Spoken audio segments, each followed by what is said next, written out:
Hello guys, welcome to BEd study with Nitika. आज का हमारा टॉपिक है आइडियलिज्म। कल हमने नेचुरलिज्म पढ़ा था और नेचुरलिज्म के अंदर हमने देखा कि नेचर को ही सब कुछ माना गया है, कि हर एक चीज़ जो भी फोर्स जो प्रोवाइड करती है वो है नेचर। और अगर हम चाइल्ड की बात करें तो जो भी उसके प्रोटैगनिस्ट हैं उन्होंने कहा कि चाइल्ड को नेचर में रहने दो और नेचुरल ढंग से उसको डेवलप होने दो। उसके ज़्यादा डिसिप्लिन नहीं रखना, स्ट्रिक्ट माहौल नहीं रखना, जैसे बच्चा चाहे उसको वैसे ही रहने दो। लेकिन आइडियलिज्म की जो आइडियोलॉजी है, फिलॉसफी है, वो उससे अलग है। आइडियलिज्म बिलीव करता है स्पिरिचुअल वैल्यूज़ में और वो ज़्यादा महत्व देता है माइंड को। ठीक है। आइडियलिज्म यानी कि आदर्शवाद। तो थोड़ा सा हिंदी में भी हम देख लेते हैं। आदर्शवाद या प्रत्ययवाद उन विचारों और मान्यताओं की समेकित विचारधारा है जिनके अनुसार इस जगत की समस्त वस्तुएं विचार या चेतना की अभिव्यक्ति है। सृष्टि का सारत्व जड़ पदार्थ नहीं अपितु मूल चेतना है। आदर्शवाद जड़ता या भौतिकवाद का विपरीत सिद्धांत है। यही चीज़ हम यहाँ पढ़ने वाले हैं। कि पहले हम इसकी मीनिंग देख लेते हैं। आइडियलिज्म का मतलब होता है आइडियल्स, जो वर्ड डिराइव हुआ है आइडियल से, जिसका मतलब होता है हायर वैल्यूज़ यहाँ पर ज़्यादा प्रीफर करते हैं। ठीक है। हायर वैल्यू का यहाँ पर ज़्यादा स्थान है। और दूसरी बात है अल्टीमेट कॉस्मिक सिग्निफिकेंस। ठीक है। जो भी हायर वैल्यू है उनका अपना एक अलग ही स्थान होता है, अलग ही महत्व होता है। डेफिनेशंस ये यहाँ लिखी हुई हैं। ठीक है, अगर आप करना चाहो तो। अब हम देखते हैं कि फ़िलॉसफी में आइडियलिज्म क्या है। तो सबसे पहले हम तत्व मीमांसा के अनुसार इसकी बात करते हैं। मेटाफिजिक्स जिसे कहते हैं। Idealism believe that mind is real. Idealism कहता है कि माइंड ही सब कुछ है। यानी कि अभी जो हिंदी में पढ़ा था कि चेतना ही पूरी सृष्टि की अभिव्यक्ति का आधार है। चेतना यानी कि माइंड। ठीक है। तो आइडियलिज्म बात करता है माइंड की। The basic reality consist of और closely related to mind idea thought. जो भी रियलिटी है वो माइंड से निकल रही है, मन से निकल रही है, विचारों से निकल रही है। और ठीक है। World is creation of God या mind, not a natural phenomena. और ये इस अपने माइंड को, अपनी चेतना को ही ये भगवान मानते हैं। ठीक है। आइडियलिज्म की फिलॉसफी में चेतना को ही, यहाँ पे माइंड मन से नहीं बल्कि चेतना को डिनोट कर रहा है। चेतना यानी कि हमारी कॉन्शियसनेस। तो ये कॉन्शियसनेस को भगवान मानते हैं। और यहाँ पर स्पिरिचुअल वैल्यू को ज़्यादा इम्पोर्टेंस दी जाती है। तो फिलॉसफी के अंदर ये कहा गया है कि भगवान ने पूरी दुनिया को बनाया है, इसमें किसी भी नेचुरल फिनोमिनन का कोई हाथ नहीं है। भगवान यानी कि चेतना। Idealism believe that universal mind और गॉड ही is creator and source of all human values. और आइडियलिज्म ये भी बिलीव करता है कि यूनिवर्सल माइंड, या जिसको भगवान कह रहे हैं, भगवान ही पूरी दुनिया का क्या है, क्रिएटर है। और यही सारी ह्यूमन जो भी वैल्यूज़ होती है, मॉरलिटी हो गया, ठीक है, स्पिरिचुअलिटी हो गया, ह्यूमैनिटी, इन सारी चीज़ों का क्रिएटर भगवान है। तो फीचर्स क्या हैं आइडियलिज्म के? Priority of mind and the self. तो सबसे पहले आइडियलिज्म माइंड को और सेल्फ को ज़्यादा प्रायोरिटी देता है। ठीक है। आत्म चेतना को, ठीक है, अपनी आत्मा को ज़्यादा प्रायोरिटी देता है। The universe exist in spirit. और कहते हैं कि यूनिवर्स कहाँ पर है, स्पिरिट में है, आत्मा में ही यूनिवर्स बसता है। ठीक है। तो spirit is fundamental constant of the universe. Universe के जो फंडामेंट, जो बेसिक छोटा सा एक यूनिट है, वो स्पिरिट है। और इस reality is true reality is spiritual और थॉट। और हमारा विचार या हमारी जो भी आध्यात्मिक चीज़ें हैं वही सत्य है। ठीक है। आध्यात्मिक जो भी चीज़ें हैं वही सत्य है। यानी कि आइडियलिज्म बिलीव करता है गॉड में, कि हमारी चेतना डायरेक्ट नहीं बल्कि ये कहता है कि हमारी चेतना ही हमारा गॉड है। भगवान को वो चेतना मानते हैं। और आध्यात्मिक जो भी चीज़ें होती हैं उसी को सत्य मानते हैं। ठीक है। Distinctive nature of man. Man का भी उन्होंने एक अलग नेचर बताया है कि man is not a mayor animal. कि मैन केवल एक प्राणी ही नहीं है बल्कि he is a superior creation. वो भगवान का एक सुपीरियर क्रिएशन है जिसके पास डिग्निटी है और डिस्टिंक्टिवनेस है। ठीक है। सम्मान है और सब अलग अलग हैं, डिफरेंसेस हैं। According to Ross, human personality is supreme and constitute the noblest work of God. और रॉस ने ये बात कही है कि ह्यूमन पर्सनैलिटी क्या है, सुप्रीम है और भगवान का सबसे नोबलेस्ट काम में से एक है। ठीक है। बात कर रहे थे idealism and aim of education की। ठीक है। तो जैसे हम नेचुरलिज्म की बात करें तो नेचुरलिज्म प्रमोट करता है कि नेचर के संपर्क में रहने दो बच्चे को। और बच्चा खुद ब खुद सीख लेगा, लर्निंग बाय डूइंग। वहीं उसके ठीक उल्टा आइडियलिज्म बिलीव करता है कि हम ह्यूमन के अंदर, मैन के अंदर सारी चीज़ें पहले से हैं, उसकी अपने पास एक इंडिविजुअलिटी है, उसके पास सेल्फ इनबॉर्न पैटर्न है एक, उसके पास एबिलिटीज़ का, और एजुकेशन क्या करता है, उस पैटर्न को परफेक्ट बनाता है। ठीक है, तो हम देखते हैं आगे। पहला है जो एम्स है, सेल्फ रियलाइजेशन ऑफ पर्सनैलिटी। अगर हमें एजुकेशन का जो रोल होना चाहिए, एम होना चाहिए, नॉलेज एक्वायर करना, सोल की यानी कि स्पिरिट की, आत्मा की, आत्मिक ज्ञान यानी कि आध्यात्मिक ज्ञान को एक्वायर करना ही एम होना चाहिए एजुकेशन का। और उसके बाद सेल्फ रियलाइजेशन आता है। ठीक है, अगर जैसे हम स्पिरिचुअली बात करें तो कहते हैं कि अगर आपको अपने मन, अपनी चेतना, अपनी आत्मा का ज्ञान हो गया कि आप हो कौन, तो आपको फिर सेल्फ रियलाइजेशन होता है। सेल्फ रियलाइजेशन का मतलब होता है आत्म साक्षात्कीकरण, यानी कि आत्म साक्षात्कार जब हमें हो जाता है, हमें पता चल जाता है कि हम कौन हैं, हमारे इंडिविजुअल एम्स क्या हैं, सोशल एम्स क्या हैं। तो यही लाना एम होता है किसका, आइडियलिज्म का, एजुकेशन का, आइडियलिज्म की फिलॉसफी में। डेवलपमेंट ऑफ विल पावर, जब सेल्फ रियलाइजेशन आने के लिए पहले विल पावर होनी चाहिए। हमें अपने मन को, अपनी चेतना को जानना है, अपने मन को कंट्रोल में रखना है, अपनी चेतना, अपनी भारी जो इंद्रियां हैं उनको कंट्रोल में रख करके आध्यात्मिक ज्ञान को प्राप्त करना है। तो उसके लिए क्या होता है, विल पावर की ज़रूरत होती है। ठीक है, अगर हम दुनिया में रह रहे हैं तो बहुत सारी चीज़ें हमें क्या कर रही हैं, डिस्ट्रैक्ट कर रही हैं, और उस डिस्ट्रक्शन से बचने के लिए हमारे पास विल पावर होनी चाहिए। उसी विल पावर को डेवलप करना बच्चे के अंदर जो है आइडियलिज्म के अकॉर्डिंग एजुकेशन का एम होना चाहिए। Teacher should lay down their emphasis on the development of will power. Man is everything, environment is nothing. और ये इन्वायरमेंट को ज़्यादा वैल्यू नहीं देते हैं, बल्कि मैन को ही देते हैं कि मनुष्य ही खुद से अपना डेवलपमेंट कर सकता है।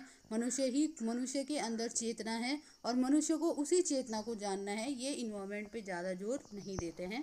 नेक्स्ट बात ये यूनिवर्सल एजुकेशन की करते हैं। आइडियलिज्म बिलीव करता है कि सभी मैन को, हर किसी को इक्वली, हर कोई आदमी जो है भगवान का बनाया हुआ एक काम है, भगवान का किया हुआ काम है, नोबलेस्ट वर्क है। तो एजुकेशन यूनिवर्सल होनी चाहिए, किसी के भी पैसों से, यानी कि उसके स्टेटस से, उसकी कास्ट से, उसकी कलर से कोई भी डिस्क्रिमिनेशन नहीं होना चाहिए। सबको यूनिवर्सल एजुकेशन मिलनी चाहिए। ठीक है, इसके प्रमोटर गांधी जी भी हैं। Preservation and enrichment of cultural environment. ठीक है, अब ये बात करते हैं कि child environment is not merely physical और मटेरियल बट ह्यूमन, स्पिरिचुअल और कल्चरल आल्सो। मैंने जैसे कहा कि ये इन्वायरमेंट को, जो फिजिकल इन्वायरमेंट है हमारा बाहर का, जैसे नेचुरलिज्म कहता है कि हम फिजिकल इन्वायरमेंट और नेचर ऑफ चाइल्ड पे ज़्यादा फोकस करता है कि हमें फिजिकल इन्वायरमेंट भी ऐसा बनाना है ताकि बच्चा उसमें फिट हो सके, एक्ट कर सके। लेकिन यहाँ पर ये बात करते हैं फिजिकल इन्वायरमेंट को ये ज़्यादा, क्योंकि ये भौतिकवादी हैं ही नहीं ना, तो ये फिजिकल चीज़ों को मानते ही नहीं है, फिजिकल और मटेरियलिस्टिक चीज़ों को मानते ही नहीं है, बल्कि ये कहते हैं कि ह्यूमन, स्पिरिचुअल और कल्चरल वैल्यू चाइल्ड के इन्वायरमेंट में होनी चाहिए। ठीक है, ये ज़्यादातर ध्यान देते हैं वैल्यूज़ पे। तो जो चाइल्ड का इन्वायरमेंट है वो मेयरली फिजिकल चीज़ों से नहीं भरा होना चाहिए, बल्कि ह्यूमन, जो मानवतावादी हैं, जो आध्यात्मिक हैं और जो सांस्कृतिक हमारी वैल्यूज़ हैं, उन चीज़ों से भरा हुआ होना चाहिए कल्चर। ठीक है, तो आइडियलिज्म द स्पिरिचुअल और cultural environments of man's own making. ठीक है, तो अगर आदमी का डेवलपमेंट करना है तो इसका स्पिरिचुअल और कल्चरल इन्वायरमेंट भी होना चाहिए, और एजुकेशन का एम है ये प्रोवाइड करना। Development of moral sense and character. Obviously बात है, अगर कोई चीज़ स्पिरिचुअलिज्म की बात करती है, आध्यात्मिक ज्ञान की बात करती है, तो कहीं ना कहीं वो चारित्रिक ज्ञान की बात भी करती है। एजुकेशन ऐसा होना चाहिए जो बच्चे का चारित्रिक डेवलपमेंट करे, उसके अंदर नैतिक गुणों का विकास करे, ऐसी एजुकेशन होनी चाहिए। अब हम करिकुलम की बात करते हैं, तो ऑब्वियसली अगर स्पिरिचुअलिटी की बात हो रही है, ह्यूमैनिटीज़ की बात हो रही है, तो जो इसका करिकुलम है वो भी ज़्यादातर ह्यूमैनिटीज़ की स्टडीज़ पे इम्फेसिस करता है, केंद्रित करता है चीज़ों को, लिटरेचर, आर्ट, रिलेशन, मॉरलिटी, इन सारी चीज़ों पर ये बात करता है। ठीक है, नेक्स्ट है कि आइडियलिज्म के अंदर टीचिंग मेथड्स कैसे हों, तो क्वेश्चन मेथड्स हो सकता है, पहले क्वेश्चन मेथड था, क्वेश्चन पूछे जाते थे, फिर टीचर आंसर करता है, टीचर क्वेश्चन पूछेंगे आंसर करेंगे, इस तरीके का चलता था। लेकिन बाद में ये हो गया डायलैक्टिक मेथड हो गया, कन्वर्सेशनल मेथड मतलब इंटरेक्टिव मेथड हो गया, इंडक्टिव और deductive method, simple to concrete, simple to complex, concrete to abstract, ये यहाँ पे टीचिंग मेथड है। एक यहाँ पर लेक्चर मेथड भी हम कह सकते हैं, क्योंकि आइडियलिज्म के अंदर जैसे हम एग्जांपल की बात करें तो पुराने जो गुरुकुल्स होते थे, क्योंकि वहाँ पर भी हाईली जो स्पिरिचुअल वैल्यू थी, जो कल्चरल वैल्यू थी, उसका ज्ञान दिया जाता था। मॉरली जो बच्चा होता था उसको डेवलप किया जाता था, उसके अंदर मॉरलिटी लाई जाती थी। तो यहाँ पर लेक्चर मेथड का भी ज़्यादा से ज़्यादा यूज़ होता था, तो आपको लिख सकते हैं। नेक्स्ट है कि आइडियलिज्म के अंदर डिसिप्लिन कैसा हो। तो आइडियलिज्म जो है जैसे ठीक अपोजिट है नेचुरलिज्म का। नेचुरलिज्म कहता है कि बच्चे को ज़्यादा डिसिप्लिन में मत रखो, उसको फ्रीडम दो। वहीं अगर बात करें हम किसकी, आइडियलिज्म की, तो आइडियलिज्म बिलीव करता है डिसिप्लिन के स्ट्रिक्ट फॉर्म में। वो कहता है कि अगर हमें मैन के कैरेक्टर को डेवलप करना है, उसके अंदर ट्रूथ और गुडनेस जैसे चीफ वैल्यूज़ लानी है, तो हमें उसके माइंड को डिसिप्लिन रखना होगा।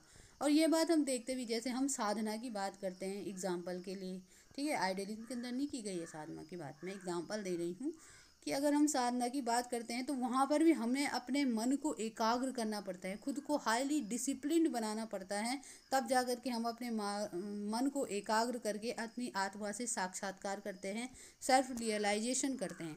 तो आइडियलिज्म भी सेल्फ रियलाइजेशन की बात करता है। तो आइडियलिज्म कहता है कि अगर हमें सत्य और अच्छाई जैसी चीफ वैल्यूज़ बच्चे के अंदर लानी है, तो हमें क्या करना होगा, बच्चे के माइंड को डिसिप्लिन रखना होगा, उसे डिसिप्लिन माइंड में, उसके माइंड को, उसको डिसिप्लिन माइंड के थ्रू कल्टिवेट करना होगा। It is better to encourage self control and self guidance in teacher through sympathy, ठीक है। और ये भी बात करता है कि बच्चे के अंदर सेल्फ कंट्रोल और सेल्फ गाइडेंस लाने के लिए हमें डिसिप्लिन का यूज़ करना है, ठीक है।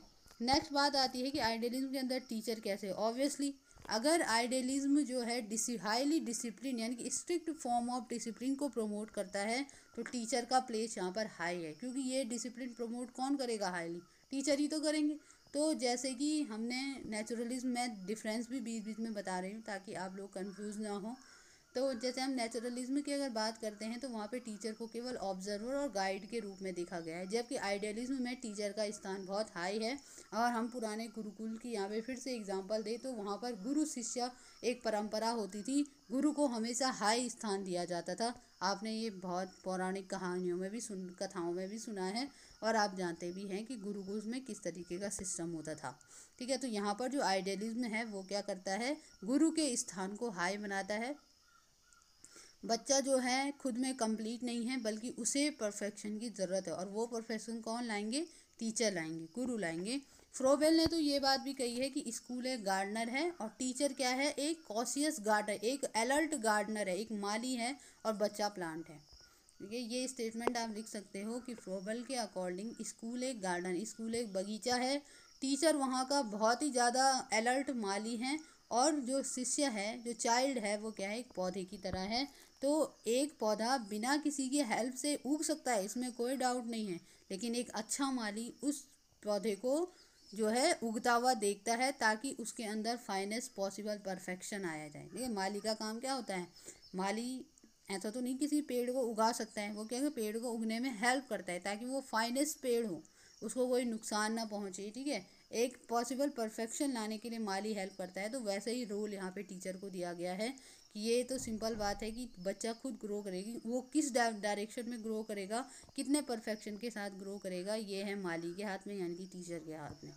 Late the children lead to the children to their perfect development, self realization और the realization of truth, beauty and goodness. और टीचर का काम क्या है, बच्चे को परफेक्ट डेवलपमेंट की तरफ लेना। और आइडियलिज्म के हिसाब से परफेक्ट डेवलपमेंट क्या है, सेल्फ रियलाइजेशन को गेन करना, या फिर सत्यता, अच्छाई की और सुंदरता के रियलाइजेशन को करना। यहाँ पर एक टर्म आता है सत्यम शिवम सुंदरम वाली बात भी आती है। तो इन सारी चीज़ों का सार यहाँ पर बच्चों के वो अवगत कराना, ये टीचर का काम है। स्कूल का इन्वायरमेंट कैसा रहेगा, ऑब्वियसली बात है, अगर टीचर स्ट्रिक्ट हैं, डिसिप्लिन स्ट्रिक्ट है, तो स्कूल का इन्वायरमेंट भी हमें स्ट्रिक्ट रखना होगा, जहाँ पर जो है हाईली मॉरल और स्पिरिचुअल डेवलपमेंट बच्चों का किया जाएगा, उनको इन्फ्लुएंस किया जाएगा। यहाँ पर कहा गया है कि स्कूल क्या है, सोसाइटी का माइंड है, ठीक है। स्कूल है सोसाइटी का माइंड है, तो यहाँ पर जो भी है इसको इन्फ्लुएंस करनी चाहिए मॉरल और स्पिरिचुअल डेवलपमेंट बच्चे का। स्कूल एक ऐसी प्लेस है जहाँ पर हाईली स्पिरिचुअल आइडियल्स और मॉरल वैल्यूज़ को गेन किया जाना चाहिए। गाइडेंस ऑफ टीचर, ठीक है। टीचर की उपस्थिति में बच्चों को हाईली स्पिरिचुअल आइडियल्स और वैल्यू देने पड़ेंगे, तब देने होंगे, और वो प्लेस कौन है? स्कूल है आइडियलिज्म की तरफ से। और इसके प्रोमोटर्स प्लेटो, फ्रोबेल, सोक्रेट्स और गांधी, महात्मा गांधी जी जो हैं वो भी इसके प्रोमोटर थे। तो ये हमने आइडियलिज्म की एक सिंपल सी बात की है कि आइडियलिज्म करता है, आइडियलिज्म जो है चेतना को आधार मानता है सृष्टि का और भौतिकवाद को नकार देता है, यानी कि भौतिकवाद को मान्यता नहीं देता है। इनफैक्ट अगर इन्वायरमेंट की भी वो बात करता है तो फिजिकल या मटेरियल इन्वायरमेंट की बात नहीं करता, बल्कि वो बात करता है कल्चरल इन्वायरमेंट की, स्पिरिचुअल इन्वायरमेंट की, ठीक है। टीचर और यहाँ पर ये हाईली डिसिप्लिन की बात भी करता है। स्ट्रिक्ट डिसिप्लिन होना चाहिए, बच्चे को सेल्फ कंट्रोल सिखाना है, सेल्फ गाइडेंस बच्चा कर सके, इस एबल बनाना है, तो उसके माइंड को हमें डिसिप्लिन्ड माइंड बनाना पड़ेगा, इसलिए उसे स्ट्रिक्ट डिसिप्लिन दिया जाता है। टीचर को भी यहाँ पर हाई स्थान दिया गया है, एक टीचर का अपना ही अलग महत्व है। टीचर को यहाँ पे एक गार्डनर की तरह कहा गया है कि वो बच्चे को अच्छे से डेवलपमेंट की तरह लीड कर सकता है। तो आज का हमारा ये टॉपिक यहीं समाप्त होता है। नेक्स्ट हम जो हमारे कोर्स में है वो है प्रैग्मेटिज्म, और प्रैग्मेटिज्म फिर एक अलग ही विचारधारा है, तो इसको हम आगे पढ़ेंगे। Thank you. भारी आवाज़ों को नेगलेक्ट कर लें। Thank you.